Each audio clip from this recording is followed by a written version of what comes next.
Well, welcome to the Unstuck Church podcast. I'm Sean, your host here again with my teammate, Amy Anderson. Amy, how are you? I'm doing pretty good. We had a great chance to talk with our advisory team today, which always puts wind in my sails. And we just got some of the Unstuck quarterly report data out. That's going to be really fun to share in the weeks to come. So doing well. And it's not snowing today. So that's always a good thing. That is a good sign. Yeah. I want to start today by actually bragging on a church. Yeah. And there's a great church here in the wonderful state of Indiana where I live in a city called Hammond. And the church is called Anthem Church. And their XP, their executive pastor, Christian Washington, he was in one of our leadership cohorts over the last year. And, he mentioned to us recently that their church has experienced some pretty incredible growth. They're only 4 years old as a church, but they've grown to over 1,800 in attendance and have had 50% growth in their church in just the last year alone. So one of the challenges that you gave the cohort together was to create an org chart for a church that was actually double the size than they're currently at. And what Christian was telling us was that exercise from the cohort has paid huge dividends for them now because they're already moving into a structure for a church that's about double the size of where they were at from when he started the cohort. That's crazy. So I'm really proud of their team, the strategic work that they're doing, and the plan that they have to structure for growth. And we're actually launching some new leadership cohorts soon for the year 2025. In fact, our East Coast multi-site cohort is already filling up, and it actually starts in April, so it's coming up here pretty soon. So if you're listening to this episode on its launch date, registration for the cohort closes in just a few days. So you can actually find out more if you're interested in either the multi-site or executive pastor cohorts. You can go to theunstuckgroup.com/cohorts. That's theunstuckgroup.com/cohorts to find out more information there. Okay. Well, in this series, we've been diving into the staffing challenges that seem to contradict themselves, these staffing oxymorons, things like being overstaffed and understaffed at the same time, and having both the right and the wrong people on your team, maintaining structures that don't work for today or work for tomorrow. Yeah, that's right. And we're wrapping this series up today with that last one. And as you know, I have some passion around these topics, but especially this one. So I can't wait to get into it. Yeah.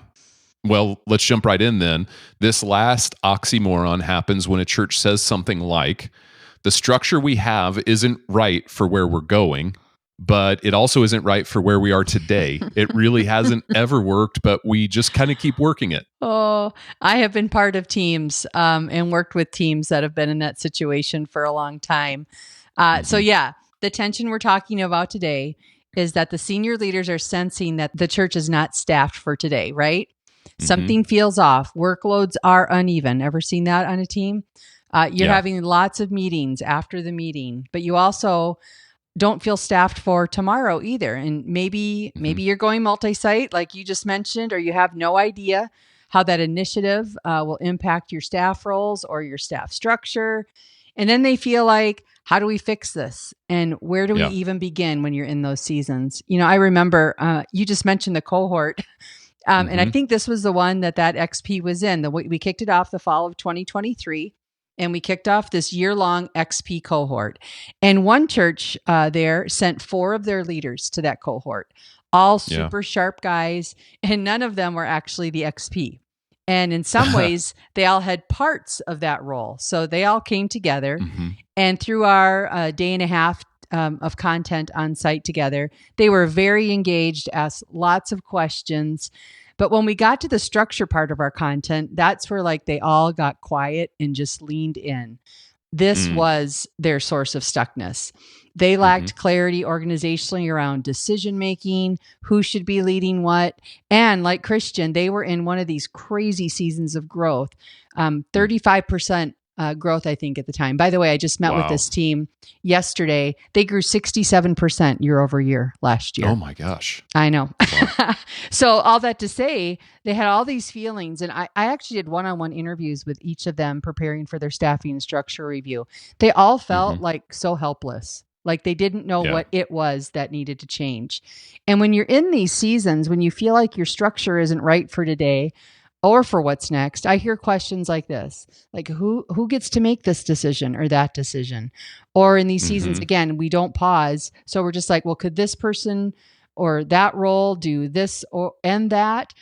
Things that shouldn't be put together, Sean, but they're just kind of grabbing for capacity and ability. But that's what we do when we don't have the right structure. We have people who wear many hats. You're asking the question we say is backwards. You're actually going, well, who do we have and what can they do? And that's how you're making decisions around people and roles. And I think that's great when a pandemic hits and we have to figure out who can do what when we can't gather. But honestly, it's disastrous. It's a disastrous MO to stay in. So another question I hear, Amy, do you think we should expand our leadership team or flip it? Should we add an executive layer above the leadership team on top of that leadership team? Does a 3-person senior leadership team make sense? And they're just trying to fix something that feels broke with, a version 2.0 of just kind of tweaking what they currently have. Or it sounds like this. It seems like our structure is way too flat, span of care is out of control. But how else could we be doing this? We don't have the leaders. Or if we don't have the leaders now, what's going to happen when we open that expanded auditorium or we launch a new location? So those are the types of things that I hear when I'm like, we're not good for today or tomorrow. Yeah. So just kind of jumping off that last one that you just said, it seems like leadership gaps are a big part of what the underlying issue is here, right? Oh, for sure. That is a root cause. And, when there's leadership gaps, especially if you marry that with this relentless pace of ministry life, it's easier to start duct taping the organization together than it is to find and develop more leaders. But these leadership gaps become chasms the longer they get ignored. And here's a few reasons why I think churches allow these gaps to occur, to exist.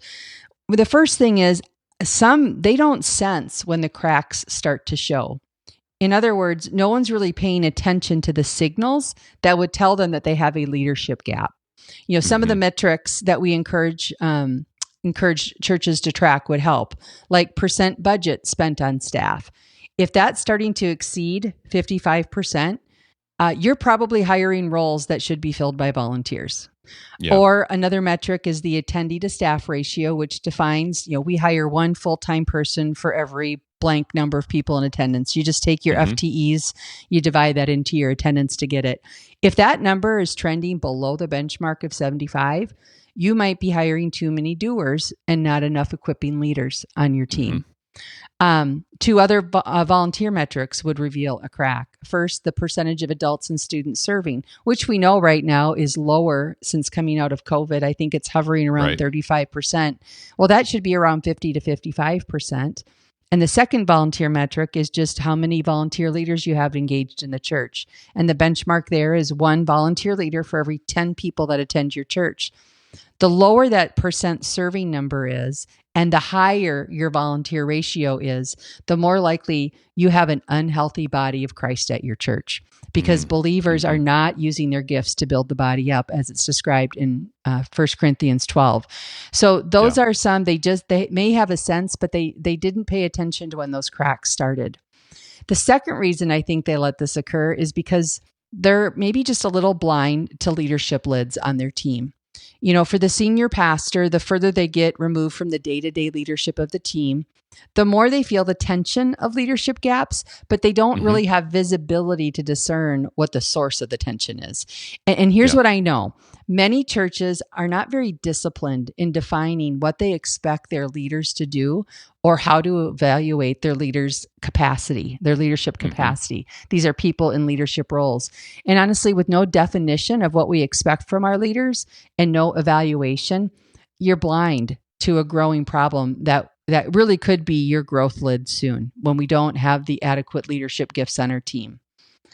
And the third reason churches allow these gaps to occur is because usually they're people. And I've said this throughout this series, but when you're a people person, it's not comfortable to accept the reality that some people who got you to the place you are now won't be able to help you to lead you to the next. And the reality again is some of us are leaders of people Some of us are leader of leaders, and some of us are catalytic leaders of thousands. Your leadership, though, is whatever God gave you. This is true for all of the leaders that you've got on your team, too. They have a lid. You can develop it for sure. You can get better at leading, but there are lids. And the reality is, being people, we tend to start moving people around instead of getting some leaders in those positions. Yeah, that's really good, Amy. I want to talk just about what you mentioned in the data and some of the metrics for just a second.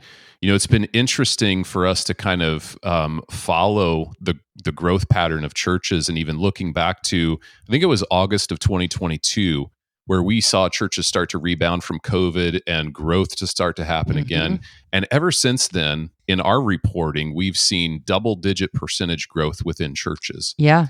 Now, at the time, churches were overstaffed. And coming out of the pandemic, that wasn't surprising. We had experienced a decrease in attendance. And so that 1 to 75 attendance to FTE ratio was looking a little bit wonky at the time, right? Yeah. Well, what's happened over the last couple of years is that churches have grown, again, double-digit percentage growth in every quarter that we've tracked since then.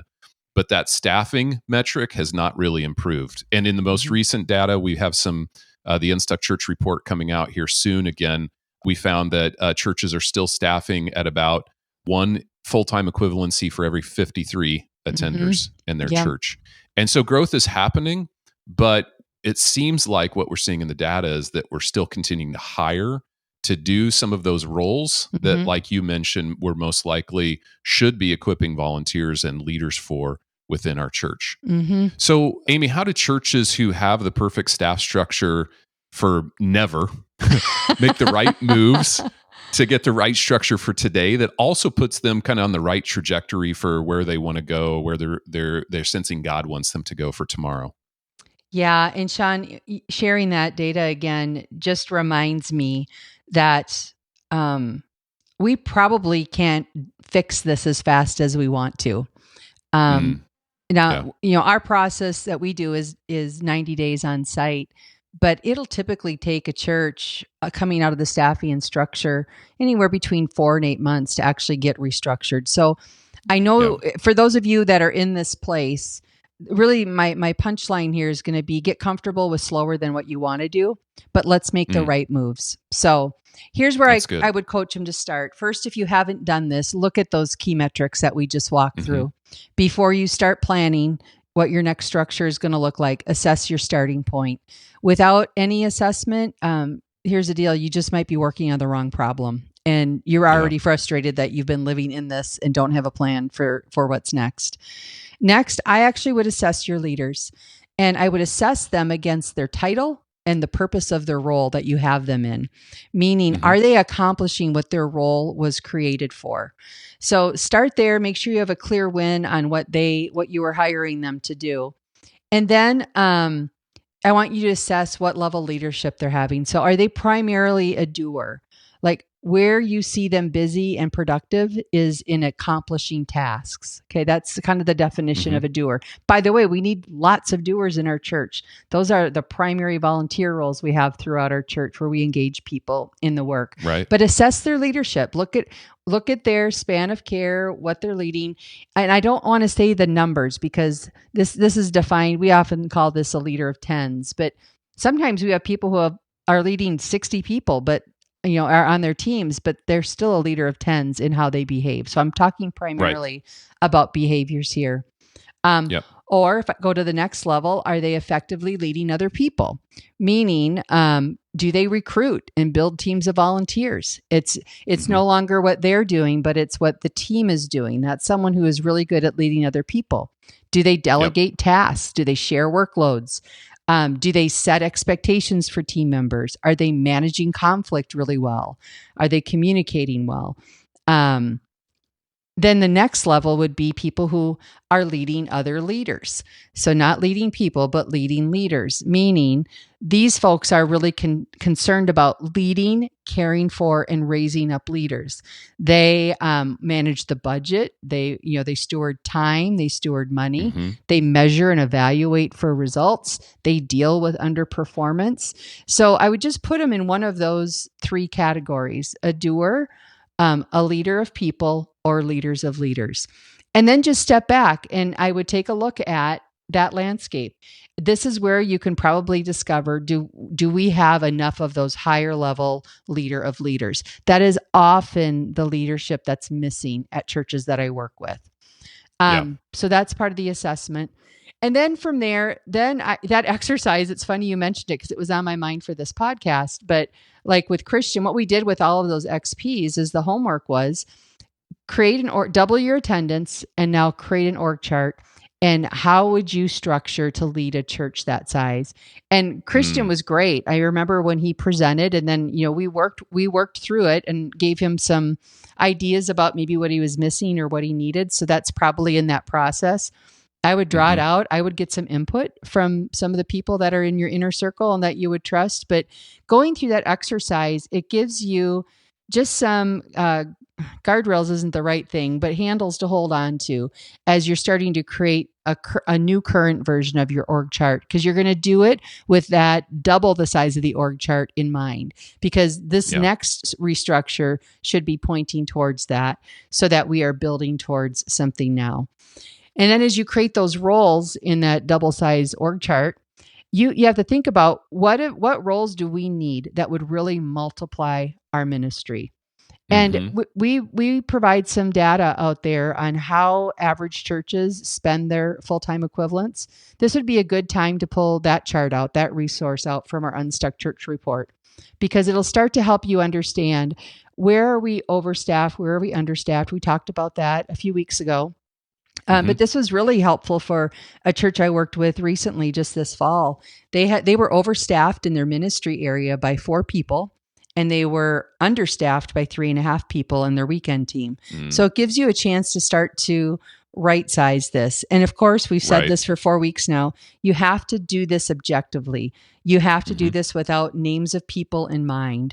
But that would be kind of assess and plan before we actually start getting to the steps of how do we now build this out. But you need your plan before you start putting people into roles. Yeah, that's really good. Before we move on, I want to take just a moment and thank this week's podcast sponsor, Planning Center. Planning Center is an all-in-one software that helps you organize your ministries and care for your church. It has easy-to-use, efficient platforms of products where you can organize event details, create sign-up forms, schedule volunteers automatically, and much more. You can actually get started for free today at planningcenter.com. That's planningcenter.com. Just to jump back to what you said, Amy, about kind of those levels of leadership, I really like some of the language you've used in the past, and this has helped me a lot. You said doers do, people who lead other people direct, and then people who lead other leaders develop. Yes. So that may help you even identify, is this a doer, is it a director, or is it a developer? And I think that language just brings clarification to those levels of leadership that we see in people. Yeah. Amy, practically speaking, is there as leaders approach this, as pastors approach this process, is there a best order to go in? Do you need to go through the whole process of getting structure right for today and then work out the structure for where you're going? Or are there ways that you'd recommend getting to kind of version 1.5 or version 2.0 all at once? Yeah. Well, I think if you've got the capacity, double your org chart first, get that destination one kind of drawn out so you've got an idea of where you're heading. You don't have to get every position correct, but you should get the top level of leadership correct. That's the most important level, because you have to have the leader first, and then the leader, you'll want their input, how they build out their team. So I think that's best practice to do that first. That way you can figure out what phases you're going to work through next with the appropriate love and care built into the time frame. So I'm working with a church right now in the Atlanta area, and they are very understaffed, and they're growing quite fast. And this is a stressor for the lead pastor, because he's got 3 really good leaders, but he probably needs 6 really good leaders. But I started working with him several months ago, and he is still here, 4 months later, he's still in the hiring process. But he's taken his time once he figured out what leaders are we heading towards, tied in with their multiplication or how they're growing, how they plan to address the growth at their church. So this is the slow time. Yeah. If you are short on leaders, taking the time to find the right leaders to get on the team is where you should focus your efforts once you get that destination kind of figured out. And then how I'm coaching him is as we get these leaders on board, then we can have the next conversations about those downlines and the things that need to happen. And so I don't know how he's doing it, but we've been working together for several months. I've been coaching him to set aside that time to work on this piece and to, be prayerful about it and to start fishing and to look into his congregation and people who have I'm having him just look for people who have leadership gifts, not necessarily That's ministry experience, because those are some of the things that we can train on, we can go back to school on. But when you're shy of leadership gifts, sometimes you need to infuse them into your team. Yeah. That's good. Well, let's kind of just leave our listeners today with a clear next step to take. What would you say is top priority for church leaders that find themselves in this situation with their structure? Yeah. The first is that just honest assessment of the leadership capacity on your team and identifying where you have some key leadership gaps. That's going to be your friend. Facts are your friends. We need to understand those top issues so we solve the right problem. And then second, I would just say consider hiring someone from outside your team to help you and guide you through this process. Again, I say the church all the time, this relentless pace, and it's really relentless when you're understaffed or you're underled. People that you can delegate responsibilities to. So, on the other side of this, once you have the right leaders, where you'll see it start to flourish is you can actually get that flywheel of leadership development starting to hum, which is what you need for the long term. There's no silver bullet for it. If finding great leaders who love Jesus, that's a little bit of the silver bullet to build your team in these times of panic. But then I would consider outside help to guide you through a process like this so that someone else can help do the thinking for you. So you can really maximize the little bit of time you do have to invest in this process. That's good. And I would say for the pastors that we've worked with, and especially for churches in this season of growth, these people problems can be the thing that gets you stuck. They can be so frustrating. And for the pastors we've worked with, when they get on the other side of some of these people challenges, they feel such a weight lifted. Yes. And that then they can really focus on ministry strategy on the other side of that. So don't wait too long to navigate through and find solutions to some of these structure and people challenges within your church. Amy, before we wrap up too, I did want to mention that churches can actually go through and do the full data analysis with some of the data that you're talking about through our Learning Hub. And if you just navigate to our website, theunstuckgroup.com, our Learning Hub, there's a small fee associated with it, but you can go there and enter your own data and get a report on what some of those key metrics are telling you about your church as well. All right, Amy, before we wrap up, do you have any final thoughts for today and for this series as a whole? I think my final thought, if you really feel like you don't have the right structure for today, nor do you have the right structure for tomorrow, make it an initiative to work through this season. Don't live in it anymore. I've been close to some of these churches that have just kept adding leadership team levels, but it was just like they didn't want to remove anyone from any meeting. They didn't want them to feel devalued, they've kept legacy staff in roles that they weren't really fulfilling anymore. And they never really found true traction until they addressed the structure challenges that they have. So as hard as it is to navigate through some of this, I would just encourage you to make it a top initiative for you this year to work through, set some goals, give it some energy, because like you were just saying, Sean, when you get the people side of this fixed, ministry gets fun again. And results start to trend where you need them to trend. And going back to 1 Corinthians 12, you get a body that really gets engaged in their church. And we know this, when people are engaged in their church, they're owners in it, they invite people. And so all of these things just start to align and they start to move forward. So if this is your challenge, you can do this. We do this all the time. We can even connect you with some churches who have, made progress if you need to hear their stories. But this is a game changer in ministry life. So if it's the problem that you've been really leaning in on, take some of these next steps we've been talking about. That's good.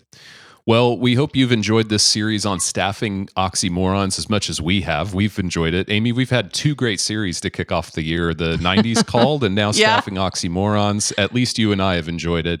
And then next week, we have our episode on the first quarter's Unstuck Church Report. We're looking forward to that as well.